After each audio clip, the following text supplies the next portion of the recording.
Good morning. My name is Cecilia. Thank you for worshiping with us this morning. If you're new here, please take a look at the inside cover of your bulletin. Here you'll see our next steps page where there are 2 simple steps to take if you'd like to get to know us more. We think this is a really great place to connect with others, and we hope you'll take the time to check out how you can make that happen. If you'd like to speak with someone today, stop by our info center out in the lobby, and someone there would be happy to connect with you.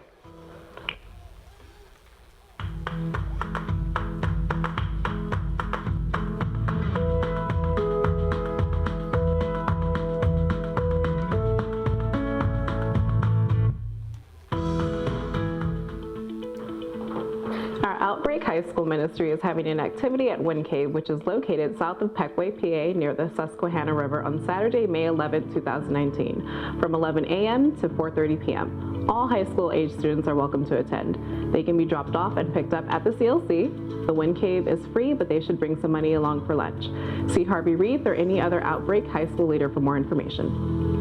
On Saturday, May 11th from 6 to 8 p.m., the Apologetics Small Group has a final dinner and presentation before break for the summer. This last presentation is called Who Created God? Many naturalists and atheists still ask this question, and we think we have good evidence from science for God. Find out a solid and biblical way to answer that question. If you'd like to hear more about this, they encourage you to bring questions that you have for discussion. Also, you can bring topics that may interest you and you'd like to hear about when we reconvene in September. All are welcome to come, and no commitment to the group is required. You can find more info in the bulletin and also a contact name and email if you'd like to attend. Finally, our main ministry spotlight is on the Lighthouse Youth Center located in Oxford. The Lighthouse Youth Center is a nonprofit youth center serving over 300 youth. Their vision is to change the world through Jesus Christ, one child at a time. Their current needs are volunteers Monday through Friday from 2:30 to 6:30 p.m. and snack donations for their free afternoon snack program. To get involved or donate snacks, you can contact Amy Perkins. Her contact information can be found in the bulletin, or you can visit someone from the Lighthouse Youth Center out at the Ministry Partners area in the lobby. For more information about upcoming events, make sure to like us on Facebook at CLC Family, visit us online at clcfamily.church, or download our app by texting CLC Family app to 77977. Thanks for worshiping with us today.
Good morning. Glad to see you all.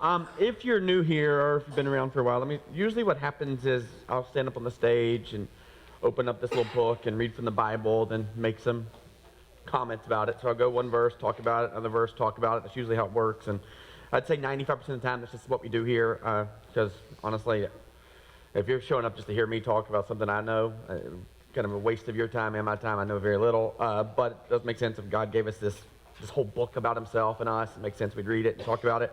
So we do that most weeks. Now, this week's a little bit different in that we have a lot more stuff that I want to cover foundationally as we think about this book, Genesis. It kind of gives us an understanding of who God is, how all this got started, who we are, all sorts of stuff. And so it might feel a little bit more academic today. Got lots of stuff to cover, and so I'm going to read, then I'm going to talk for a while, then I'm going to read again. That's how it's going to go today.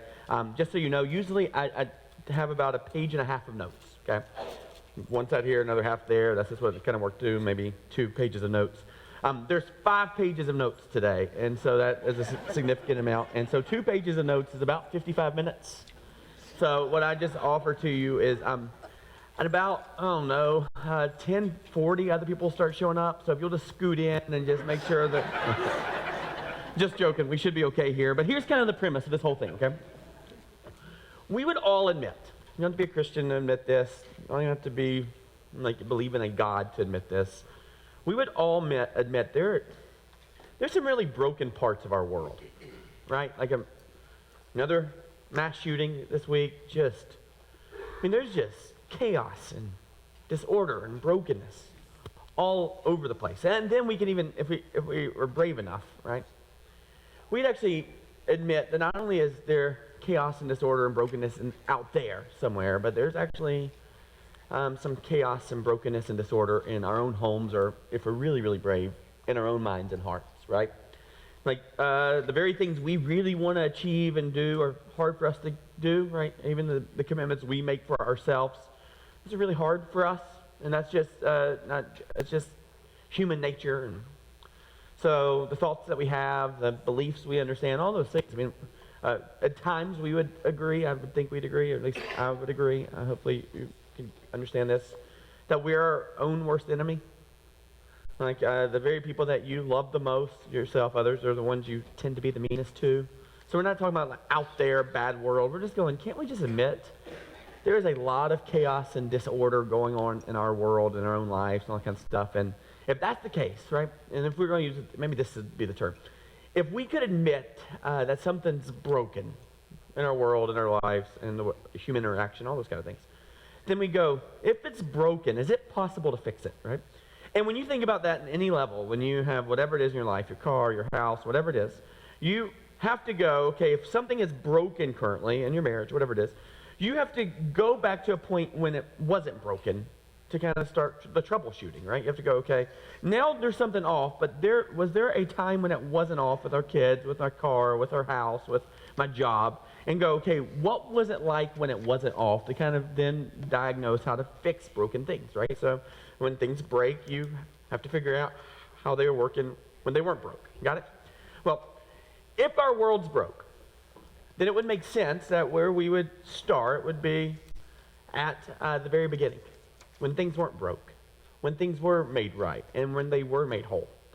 And some of you, when you hear that, you go, yeah, but you're going to now give me that folklore, the myth, the legend, the fairy tale of, you mean two people started this whole thing, and you got your presuppositions, and there we all do, and our assumptions about how that's broken in terms of what science says. There's just all sorts of stuff to deal with when we start with God created man and woman, Adam and Eve, in 6 days, all that happened, and then bam, here we are, and all they populated the whole earth, like just the two of them do that. So this whole thing starts with incest, like what their kids. I mean, you got all these complications that we got to work through and figure out. And so today we're going to just start at the very beginning and just work through some of those assumptions we have and presuppositions and evidence that we can understand, and just go, maybe there really is a God, and maybe he did put all this together, and maybe he is faithful, and maybe he always had a plan. And so we're just going to see if that's the case, okay? So that's the plan today. And so we're going to start in the beginning, and I'm just going to read a few verses of scripture in Genesis, and then we'll talk about it for a while, okay? Now, one last thing I'll say before we get into this, there's so many, disclaimers that we have to cover here. And as we read this, just want to be really clear. The book of Genesis isn't a science book. It's not even a history book. I mean, there's some science that you see in it. There's some history, but that is not the purpose of the book of Genesis. In fact, that's not the purpose of the Bible at all. I mean, the purpose of the Bible is God sharing his heart and his love for his creation, particularly the apex, the pinnacle of his creation, which is humankind. And so if we're to define this Bible, even the book of Genesis, we would say is a book written over about 1,600 years by numerous authors, all trying to help us understand that God loves us, God has a plan, and that plan was always to save us through Jesus, okay? So every single page of this Bible all points to one hero, and his name's Jesus, okay?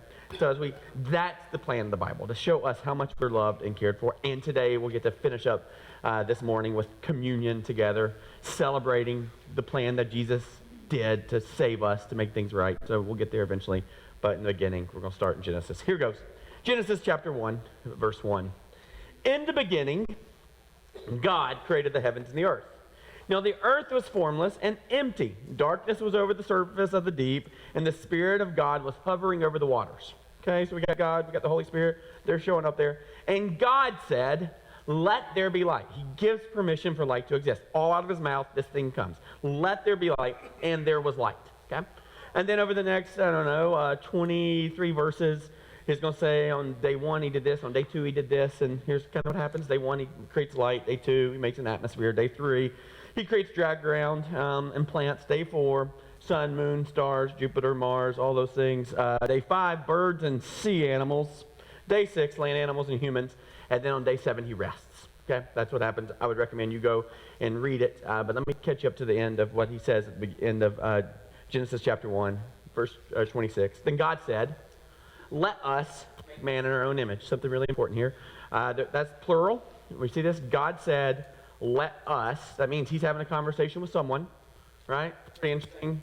This is also the Jewish Bible.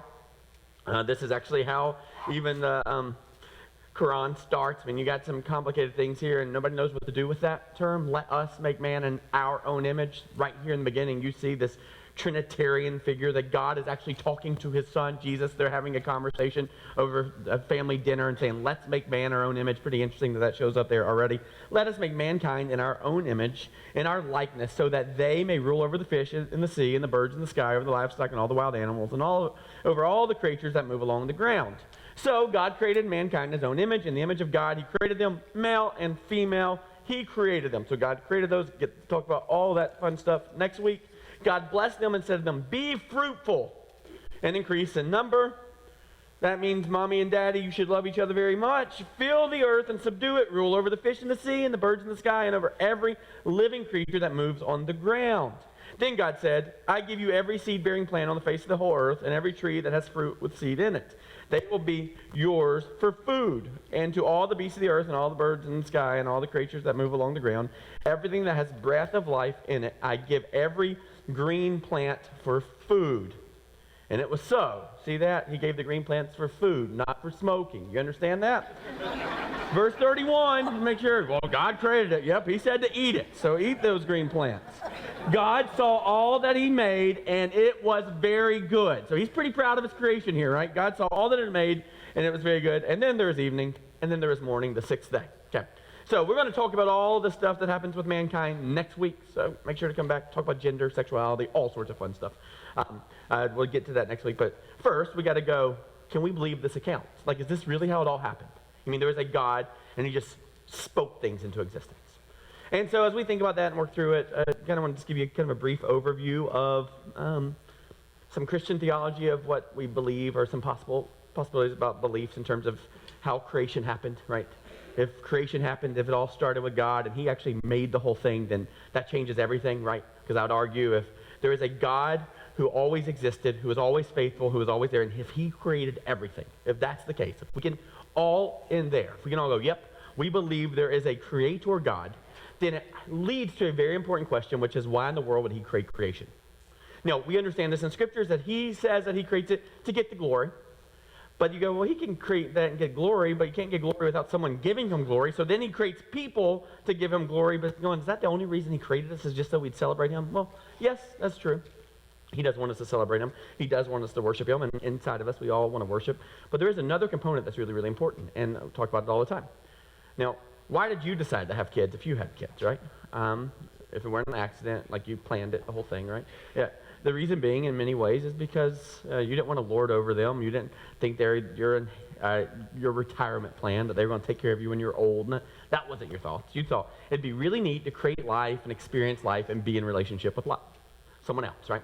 So if we think about it, I mean, some of you got kids out of the house now, like they're gone, they have their own families. And the most important thing to you is actually having them back around the table. Right? You don't want to give you gifts. You want their presence, right? You actually want to be connected to them, right? There's just something about us being connected to our children. There's nothing I love more than hanging out with my kiddos, right? There's just something so great about being in relationship with them, right? The really neat thing is you're not raising kiddos, you're raising adults, and most of the time you'll spend with your kids will be with them as adults, and you'll get to be friends one day, hopefully, right? And that's just a glorious thing. And so we understand in that we decided, either consciously or subconsciously, that we would have kiddos because we wanted to be in relationship with those kiddos. Well, if we're made in God's image and the God of the universe creates all of us, then we go, well, why in the world would he create us? Well, the best possible explanation is because he wanted to be in relationship with us, right? The God of the universe wanted to know you and be connected to you and be known by you. Like, that was very important to him, right? He moves mountains, fills in valleys so that you can be connected to him, and you'll see the story of his plan for that next week, right?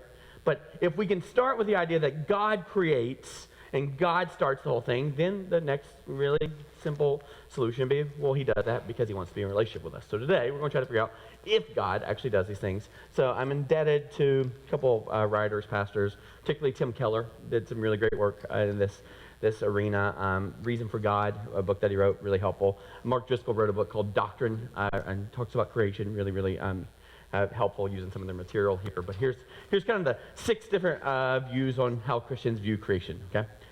First one, we'll call it traditional creationism, one that St. Augustine would have kind of believed in hundreds of years ago. Maybe you call it historic creationism, and here's kind of the idea.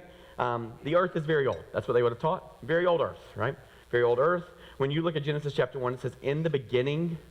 That word, in the beginning, is the Hebrew word reshit, which really means an indefinite period of time. So there is this belief that in the very beginning, God created the earth. Earth, really old, right? And it's much older than human life, and that the earth was created at some point in eternity past. So earth created eternity past, and then over the course of 6 days, all of mankind shows up, right? So the idea that in the beginning, God created the earth, and then over about 6 days, he then does everything else. Now, the created the earth was over an indefinite period of time. That's interesting things to think about there. So that'd be one way. That would give us an old earth, young human race. Okay. Second, kind of one that people believe would be the young earth creationism. So you got historic creationism, the young earth, and that's actually that God made everything in 6 days. 6 days, right? And if you were to count back, look at the genealogies, that means our earth is somewhere between 6,000 and 10,000 years old. 6 days, God spoke it, he made it. Over a 6-day period, young earth creationism would put our entire world, all universe, the earth, all that stuff, somewhere between 6 and 10,000 years old. So some of you go, yep, I have a problem with that. We'll get to that later, okay? Another belief, another idea about creationism would be something called gap theory. So in that, there's kind of similar to historic creationism where there could be this gap between Genesis 1 in the beginning, definite period of time, and then the rest of the stuff, right? Genesis 1, Genesis 2, Genesis 1 could be an indefinite period of time, then Genesis 2 starts kind of the clock on the days. But in gap theory, there's this belief that possibly between Genesis 1 and 2, there's some kind of massive calamity that happened to our earth, right? So God would have started things. That's where Satan would have shown up. There would have been some big battle. Satan would have been kicked out of heaven into hell, all that kind of stuff. And God would have then had to begin all of creation over with Adam and Eve, right? So that would be the gap theory, trying to resolve why there's ice age, dark age, all those kind of things. Gap theory would be one of the ways that people do that. No, another belief, even in the Christian world, would be kind of this, what we would call the literary framework view. And that's basically saying, this is more of like, it's literature. It's a poem. This is just God giving us a symbolism of how the world could have started. So this is more of an allegory to explain the beginning of the earth. So some Christians would go, no, we don't think any of that is literal. It's just kind of a picture of the story, right? So that would be the literary view. The other one would be day age view. And then that one is going, 6 literal days. It's not 6 literal days. We believe it really happened, but that day doesn't mean a literal 24-hour period. It could be a day is a month, a day is a year, a day is 10,000 years, whatever that is. There's many people that go, the sun comes up, sun comes down, but is that really 24 hours? So that would be another belief that Christians have, that maybe those periods of time weren't actual 24-hour days. And then the final view that some Christians kind of would hold to would be what we'd call theistic evolution, meaning evolution. Now I'm not talking about micro, I'm talking about macro, how, Homo erectus, then Homo sapiens, this evolution where we come from a monkey, these 2 cells, they kind of evolve. There's some people that believe that that's the way that God decided to bring this whole thing about, was through evolution. And so it's deistic evolution, meaning God decided to leverage evolution to bring about mankind. Got it? So you got historic, old earth, young people, young earth, young creation, young earth, young people, gap theory, gap between. Literary is just allegory, day-age view, longer periods of time, not just necessarily 24 hours, and then the theistic evolution, which God just bends and shapes all things, including evolution. So then you go, well, which one does our church believe, right? Maybe something you want to go, and I'd go, yes. I would say there are people that feel every one of those categories. They actually could see all those, and that's okay, right? No, I have my own opinions on it, and I'll just be very frank here. I probably fall into more of the traditional or historic creationism, I believe. A couple of very specific things. In the beginning, God created. It's hard for me to say that the earth is only 6,000 years old. Seems a little weird based on radiometric dating, all that kind of stuff. So that's hard, but I do believe that God did set apart, did 6 days worth of work. It's pretty impressive. So you got to go, but it's okay if you don't believe that, right? This isn't, you better believe this, or you hate the Bible, or you hate God. Ultimately, kind of the big idea that you have to see here, right, is that there was nothing and then there was something, which is just so profound, that God created. He spoke it all into existence. So before creation, there was God. Got that? So before creation, there was someone that was outside of creation, set apart from creation, that lords over and bends and shapes creation. God is not a part of creation. He is not a made-up figure. God existed, and then creation exists, right? So regardless of your view, as a Christian, you got to go, yep, there's a God who stands outside of time, stands outside of creation, and bends and shapes and speaks all this into existence. And so lots of different views there, and that's where I go, okay, next question tends to come up is, okay, do you believe that the 6 days are literal, right? Ever been any of those arguments? Heard those arguments? Pretty big arguments for people. Again, you're allowed not to think it's 24-hour period. Personal opinion is I think it is. One, because I don't know why God would clarify these as days, and there's some arguments go, well, the day in Hebrew is the word yom, and that doesn't necessarily mean a 24-hour period, but it can mean a 24-hour period, and it's hard for me to understand why they would say day and then morning and night unless it's an actual day. And you go, well, God can basically do whatever he wants to do, and so I don't even know that he needs a day to create all this, but he decided to create a nice little rhythm for us. In fact, Exodus 20, this is what it says. In the 6 days, the Lord made the heavens and the earth. I think those probably are literal days because here we got Moses talking about what a week looks like. In the 6 days, the Lord made the heavens and the earth, the sea and all that is in them, and rested the seventh day. Therefore, the Lord blessed the seventh day and made it holy. So God creates this rhythm for us in the beginning. That's why I'd argue it's probably literal days. That's why I like the idea of historic creationism, meaning in the beginning, indefinite period of time, old earth happened. And then after that, you have these 6 literal days where God just cranks things out. It's pretty neat to do. Now, the reason that happens in that way, I just want to highlight this, wish we could talk more about it, not going to be able to today, is God highlights kind of that seventh day, the rhythm of rest. Just very honest with you right now, I wish I could preach to you on that. I'm actually absurdly concerned about our culture and how busy we are and how busy every single one of our days are and how much stuff gets crammed in. And no matter if you have kids, grandkids, don't have any kids, it's for all of us. And to be honest with you, I don't feel permission to preach on it because I would be a huge hypocrite. So I got some work to do in that category of going, I got to figure out a real rhythm in life because we got to figure this out as a culture and we got to change it. No, I would offer this. What happens in busyness is distraction happens and we just caught up. Our RPMs move at such a rate that it's hard for us to slow down. And for me, what that historically has happened is I just would run really, really fast until I found a wall and I'd run into that and that'd slow me down for a couple days. And got to figure those things out. Got to figure out how our whole schedule's determined by ball fields and sports and clubs and social events. I mean, we just got a pretty overwhelmed culture. And while I'm not ready to teach on it, I will offer you this. Over the next 2 weeks, we do something on Wednesday nights called COW. That's Connect on Wednesday. So the goal for all of us here is we want to convince you to be known. Come have dinner with us 5:30 on Wednesday nights. And then we offer some Bible classes. Pastor Jeff teaches a class on the Bible. And so now we're working through other things with Pentecost, all sorts of great stuff going on there so you can learn about the Bible. We have some connection classes where you can get to know some new people, got stuff for your kiddos and students.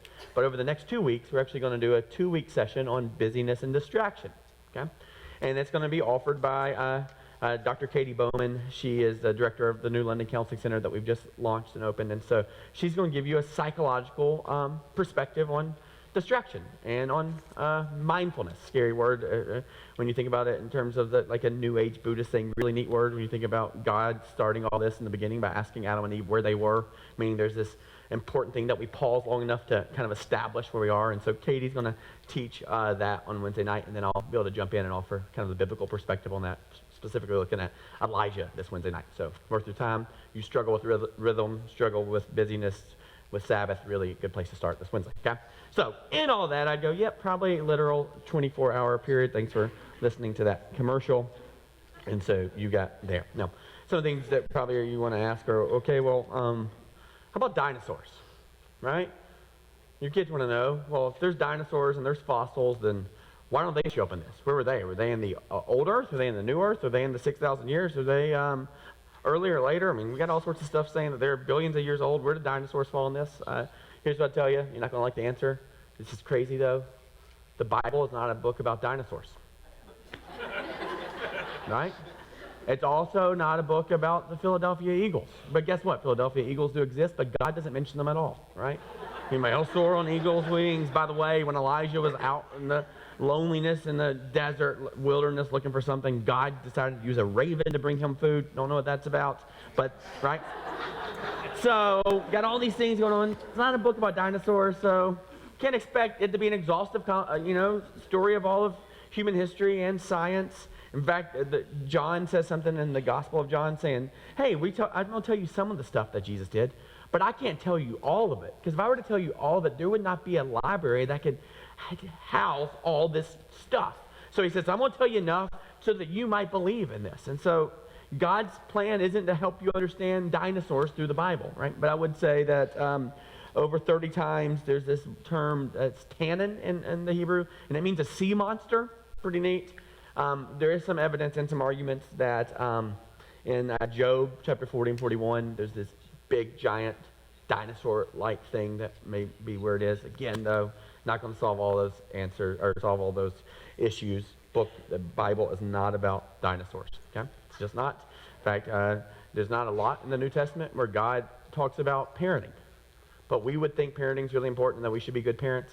But there's really nothing in the New Testament that talks about parenting, right? So he's going to go, okay, God's book was to help us understand who he is and therefore who we are. That was the ultimate plan. And so, dinosaurs, sorry, not going to answer that. Now, what we do have to deal with, okay, thanks for leaning in. This is going to get a little boring for a second, but we'll get back to the good stuff.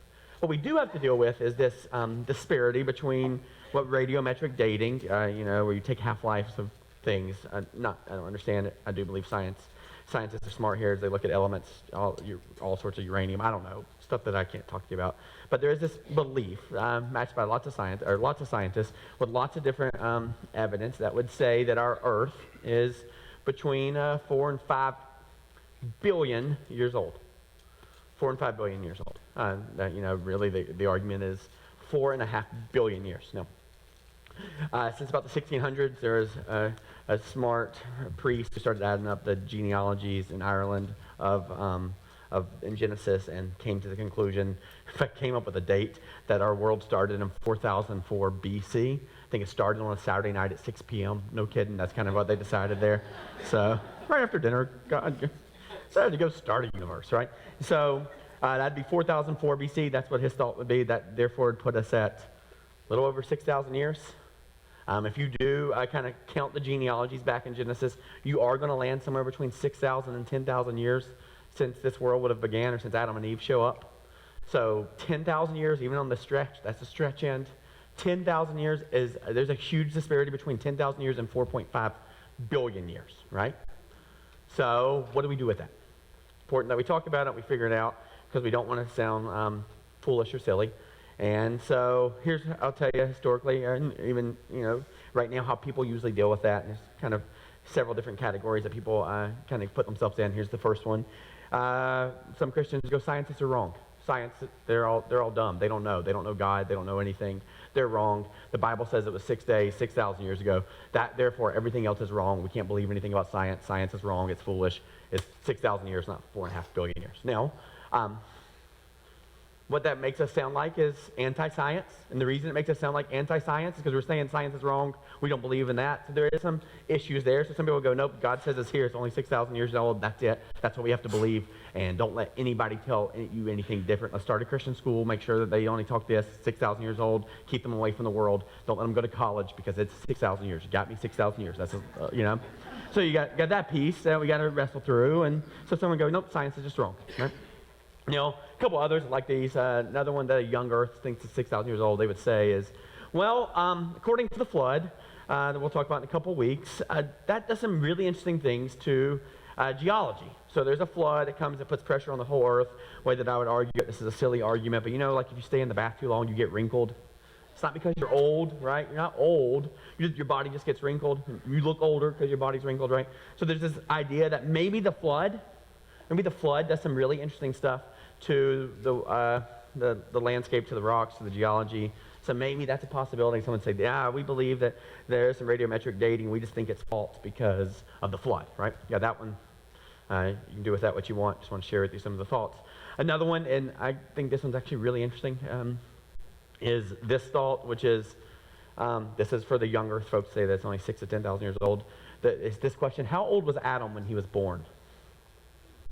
Right? Does Adam have a belly button?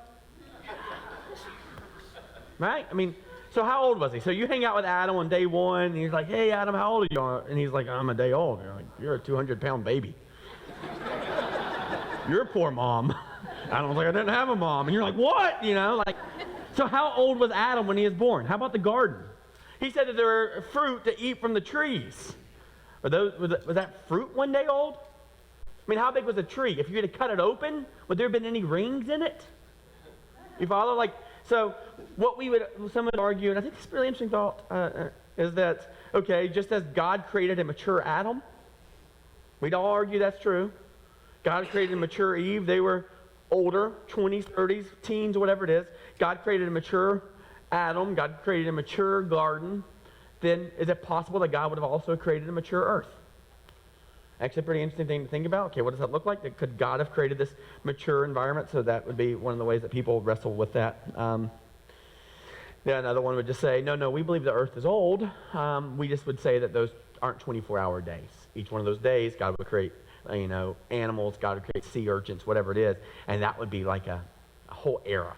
So a day could be a billion years, right? 1,000,000 years. And so some would go, okay, that 24-hour period doesn't do that. And then where I kind of land personally, so this is my own opinion here, is that idea that in the beginning, that would be, in the beginning God created. That word in the beginning means an indefinite period of time. So in the beginning, God created the earth, right? So the earth exists. It's really, really old, been there for a while, so God created it. And then on a different day, he starts this time period, he starts the clock, and he gets to work, and 6 days of stuff happens. That would give us a old earth, right? And a young human race. Now, what is interesting about all this, and you can believe in evolution, you can be a naturalist, or you can be a Christian, and all of us, as you look at kind of the evidence, Homo sapiens, not Homo erectus, Homo neanderthals, which, by the way, there is no genetic connection between all those. Homo sapiens and agriculture and people living in community, like the first humans that we see, about 10,000 years ago. So the idea of humans being young human race, that's actually evidentiary in science. So Homo sapiens show up about the same time that the Bible would have said that they show up. So there's some interesting things there to go. Okay, could it be an old earth and just a young human race? Real possibility, right? Which then leads to, no, I've told that there's evidence in Africa of Homo erectus or Homo neanderthalis or whatever those things are, cavemen, whatever, showing up 200,000 years ago. And now there's evidence go, well, they could have even been 2 million years ago.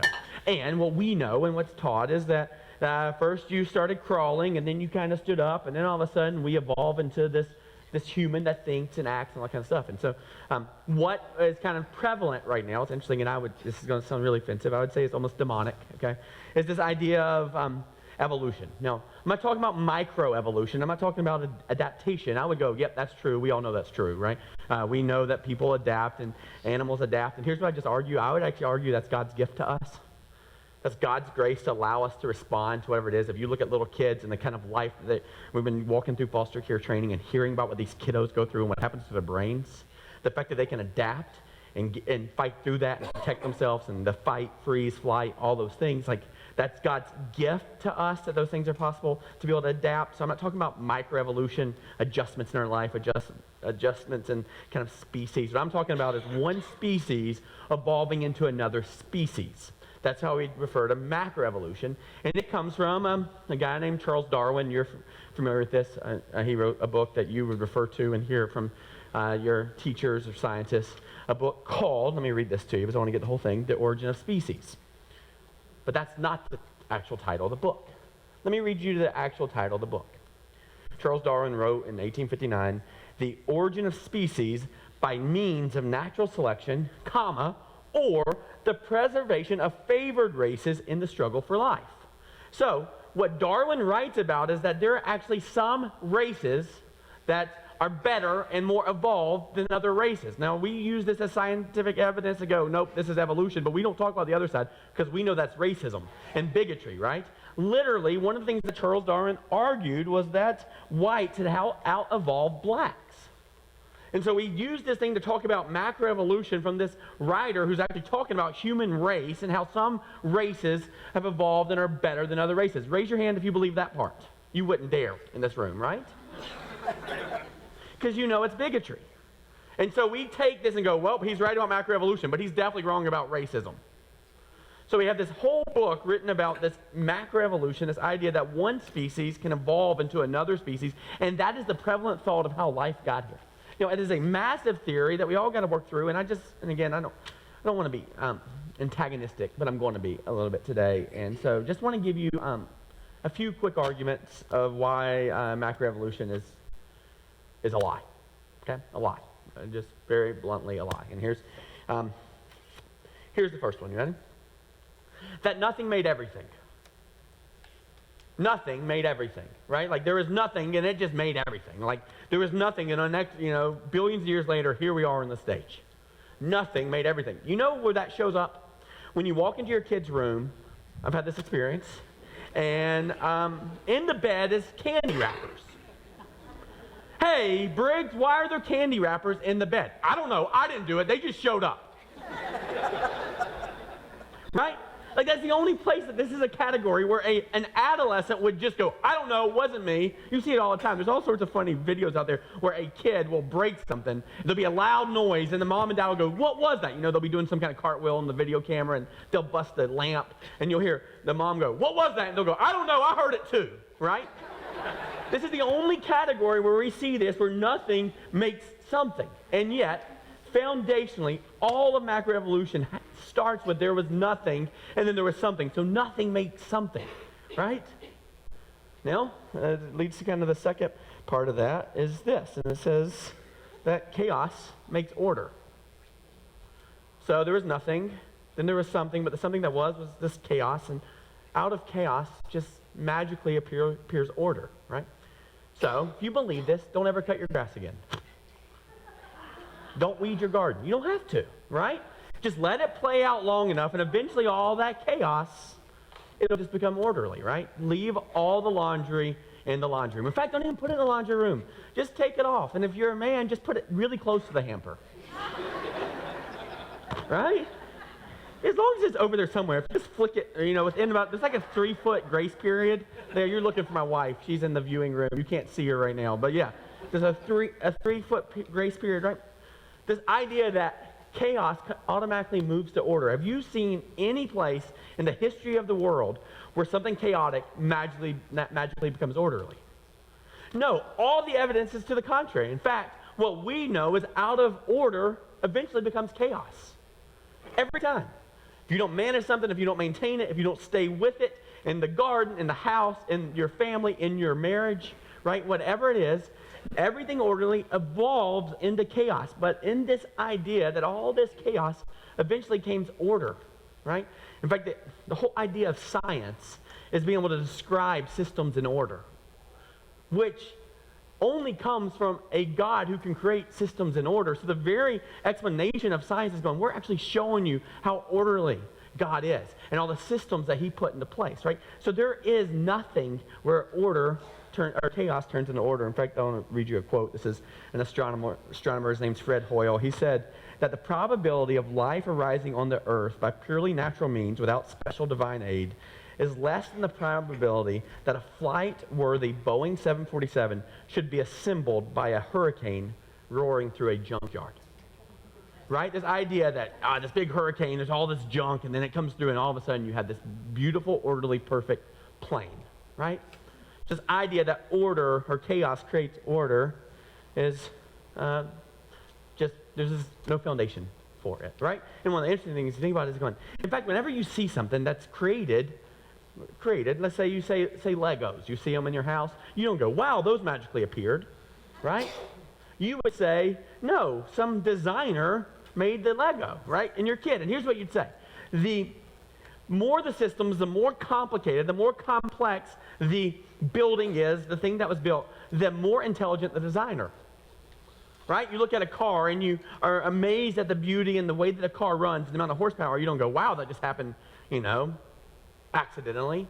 You go, there is some kind of intelligent, grand designer who does that. Look at a big, beautiful skyscraper. You don't go, wow, that just happened.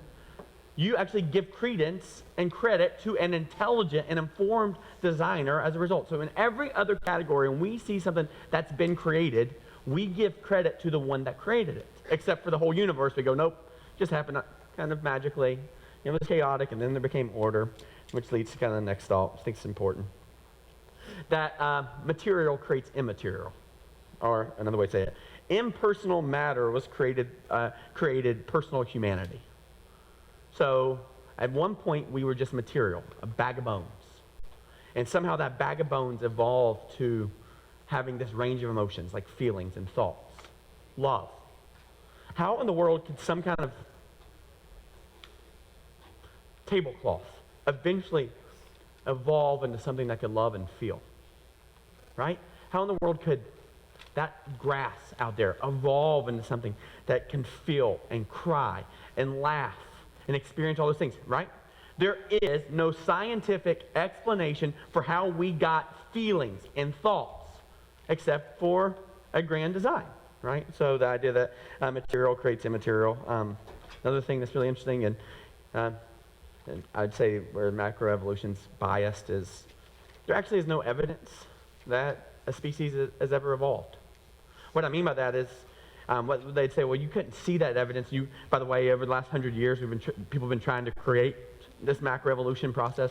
They have had no luck, right? It's not that. But even beyond that, there's this kind of this understanding that you go, no, the reason we can't create it is it takes billions or thousands of years to evolve, right? But here's one of the interesting things. We have all sorts of fossil records. Right? We have fossil records of birds. We have fossil records of alligators. We have all these different fossil records. But you know what we don't have? We don't have a single fossil record of something in transition. There's not a single one out there. There's not a single fossil record where there was something and there was something else. You go, yeah, this Homo erectus eventually becomes a Homo sapien. There is no fossil record. There is no bones that show that transitional piece. So if it happens over a period of time, then why don't we have any fossil record showing that that period of time included this evolution, right? But even beyond all that, which is, I think, really important to talk about, I think what's really interesting is just how sad your world has to be if this is where you land. So you came from nothing, you returned to nothing, and we'd all agree with that, right? And you live and then you die, and that's just the end. And what macroevolution says is your job is just to outlive and outsurvive other people. And that your legacy is through your genetics, and you should have lots and lots of babies, and that's the end, right? That's the whole purpose of life. Right? That's it. Doesn't that sound hopeless? And then you look at our world and you go, boy, it sure seems hopeless. Deranged people walking into movie theaters and schools with guns going, there's nothing but despair. Right? If we live in all this pain and sorrow and there is no other hope, then why not just, right, end your misery sooner? In fact, Stephen Hawking, Richard Dawkins, some of the believers were asked about this, Dawkins in particular, and they said, does this make you depressed? Like this belief system that you have? And I want you to hear his thoughts. I don't feel depressed about it. If somebody does, that's their problem. Maybe the logic is deeply pessimistic, but the universe is bleak, cold, and empty. So what? So you go, there's something really interesting going on in our world, and this is the prevalent thoughts of the day, is the universe is bleak, cold, and empty. So what? Right? So you go, well, that would explain why there's so much hopelessness in our world if this is all there is. And so I just want to point out one last thing here. Here's another scientist who is also talking about this belief system and just the biasness of it. His name is George Wald. He was a Nobel Prize winner in 1967, medicine, physiology, bright guy from Harvard. You go, good scientist, probably objective. I want you to hear his words when it comes to, and he says this, when it comes to the origin of life, we have only two possibilities as to how life arose. One is spontaneous generation, arising to evolution. The other is supernatural creative act of God. Two options, right? And he goes this, there is no third possibility. Scientist, Harvard, brilliant guy, Nobel Prize winner. The other is creative act of God. There is no third possibility. Spontaneous generation was scientifically disproved 100 years ago by Louis Pasteur, Spallanzani, Reddy, and others. This leads us scientifically to only one possible conclusion, that life arose as a supernatural creative act of God. Okay, objective guy. Now listen to this. This is his words. I will not accept that philosophically. I will not accept that philosophically because I do not want to believe in God. Not scientifically. I will not receive that, or I will not accept that philosophically. Therefore, I choose to believe in that which I know is scientifically impossible. Spontaneous generation arising to evolution. You go, how does someone end up there? How does someone go, nope, I can see the science. I don't really care. I refuse to believe this.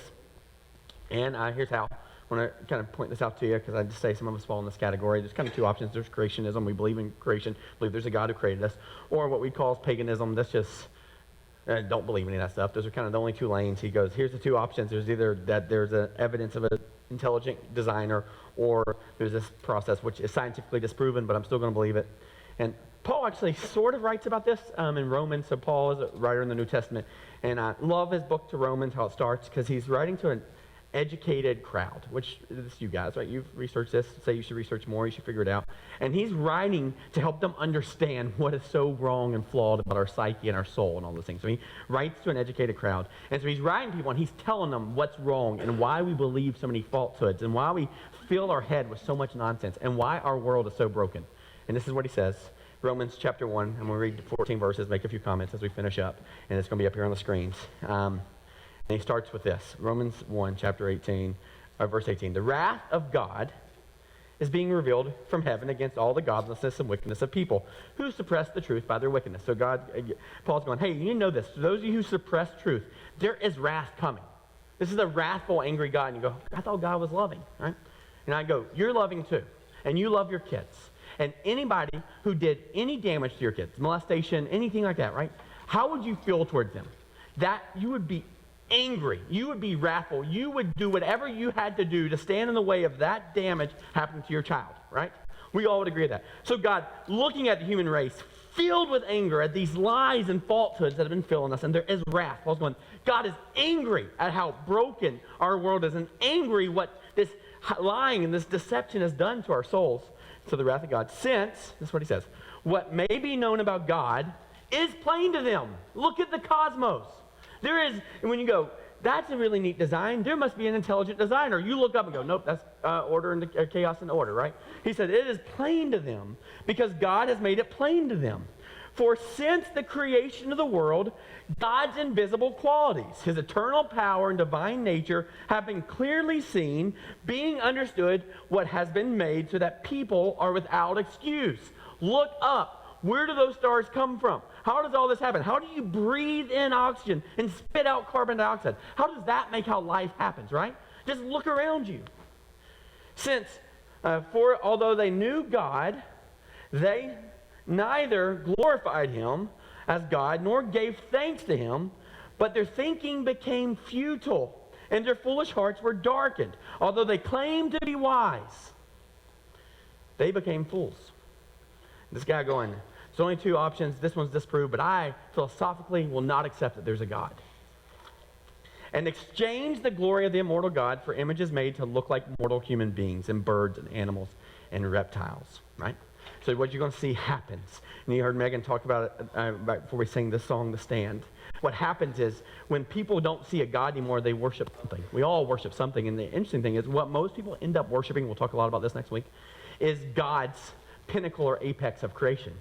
You know, the whole the culmination of creation is setting this world up to create something in God's image, us, and having us be in a relationship with Him and worship Him. What happens is people start worshiping other people because if it's not God, it's the closest thing to it, right? So we worship God's greatest creation, which is humankind, or mankind, and particularly even at the pinnacle of that is the woman, right? God makes a woman in this, and so what we see is people start worshiping that instead. Because of this, like verse 24, therefore God gave them over in their sinful desires of their hearts to sexual impurity for the degrading of their bodies with one another. They exchanged the truth about God for a lie and worshipped and served created things rather than the Creator, who is forever praised. Amen. So Paul's going, let me just make sure you understand. I fully agree with this, right? Because of this, God gave them over. God released them into this. Okay, fine. If that's the route you want to take, if that's the path you want to take, here you go. I will remove every obstacle, and you can chase that route down. It says God gave them over to their shameful lusts. Even their women exchanged natural sexual relations for unnatural ones. In the same way, the men also abandoned their natural relations with women and were inflamed with lust for one another. Men committed shameful acts with other men and received in themselves the due penalty for their error. Talk more about that next week, not this week. Stay with me here. Furthermore, just as they did not think it worthwhile to retain the knowledge of God, so God gave them over again to their depraved minds, so that they do what ought not to be done. They have become filled, watch this, with every kind of wickedness, evil, greed, and depravity. They are full of envy, murder, strife, deceit, and malice. They are gossips, slanderers, God-haters, insolent, arrogant, and boastful. They invent ways of doing evil. They disobey their parents. They have no understanding, no fidelity, no love, no mercy. Although they know God's righteous decree that those who do such things deserve death, they know not only continue to do these things, these very things, but also approve of those who practice them. So here's what happens. God goes, okay, look, if you are going to turn your eye on Creator God and start worshiping creation, He says, go do it. Go chase after it. Chase after it. And you go, why in the world would God do that? Well, it's really simple. Because what you discover when you chase satisfaction and value and identity and lust and all those things, what you find at the end of all those paths is it's not enough. So God's going, okay, here's what's going to happen. You're either going to discover that I'm God and worship me as God and respond to me as God, either through humility, understanding that you're not God, or through humiliation. What you're going to find is that there is nothing in this created world that can satisfy you, fulfill you, or forgive you when you mess it up. So God's going, let me turn you over to it. Let me turn you over to all these things, because the only solution is for you to finally get some self-awareness that next thing you think will fix you won't fix you either. That next discovery, that next idea, those things won't fix you either. And so the whole purpose is, and Paul will talk about this in the rest of Romans, is going, at some point, you got to understand that God releases you to your own brokenness, so that hopefully at some point you'll get some awareness and go, that doesn't satisfy me. That marriage didn't satisfy me. That operation didn't satisfy me.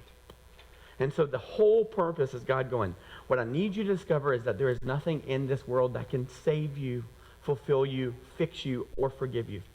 Because from the foundations of the earth, God always had a plan for that. He always had a plan to bring His children back to Him. And He wanted them to discover that there's nothing in their behavior that could fix them. There's nothing they could do to make them right with God or with anyone else. And so God, from the very beginning, was always giving us opportunities to discover Himself. And so God allows people to walk these paths, allows people to turn over every leaf, allows people to wreck their own life, so at some point they finally look back at God and go, okay, God, it must be you. You must be the only thing. You must be the only way I can find satisfaction. You must be the only thing that can bring me hope and joy and fulfillment.